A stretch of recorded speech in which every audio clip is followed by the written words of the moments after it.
সাবেক রাষ্ট্রপতি আব্দুল হামিদের বিষয়ে স্বরাষ্ট্র উপদেষ্টা জাহাঙ্গীর আলম চৌধুরী বলেছেন, তদন্ত করার পর কেউ দোষী হলে তাকে আইনের আওতায় আনা হবে।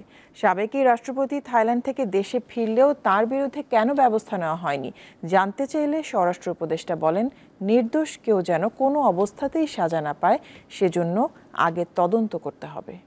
আর এটা ওইটা না, কাপড় ধোয়ার একটাই সলিউশন, চাকা অল ওয়ান। রবিবার দিবাগত রাত 1:30টার দিকে হযরত শাহজালাল আন্তর্জাতিক বিমানবন্দরে অবতরণ করেন সাবেক রাষ্ট্রপতি আব্দুল হামিদ। আনুষ্ঠানিকতা শেষে রাত 2:45টার দিকে তিনি বের হয়ে বাসায় ফেরেন। ইমিগ্রেশন পুলিশ জানায়, সাবেক রাষ্ট্রপতির সঙ্গে ছিলেন তার ছোট ছেলে ও শ্যালক।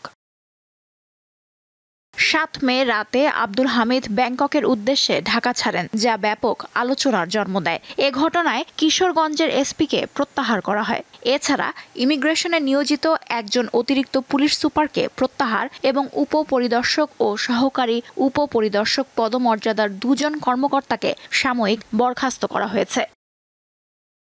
আব্দুল হামিদের দেশ ত্যাগের ঘটনা তদন্তে 3 সদস্যের কমিটিও গঠন করেছে সরকার। এ অবস্থায় 8 জন রাতে চিকিৎসা শেষে ঢাকায় ফেরেন সাবেক এই রাষ্ট্রপতি।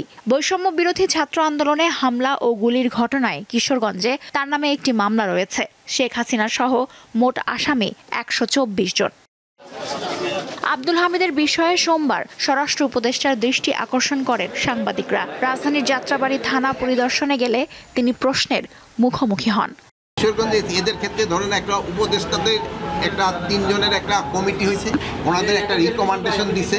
ওই রিকমেন্ডেশনটা পাওয়ার পরে ওনাদের যদি দোষী হয় ওনাদের ব্যবস্থা নেওয়া হবে। ফৌজদারি মামলার তদন্তে অপরাধ প্রমাণিত হওয়ার আগ পর্যন্ত কাউকে গ্রেপ্তার করা হবে না বলে জানান স্বরাষ্ট্র উপদেষ্টা। নির্দোষীরা যেন কোনো অবস্থায় সাজা না পায়, এই জন্য আমাদের ইনভেস্টিগেশনটা করতে দেন। লুৎফা ফৌজিয়া, দীপ্ত, বার্তাকক্ষ।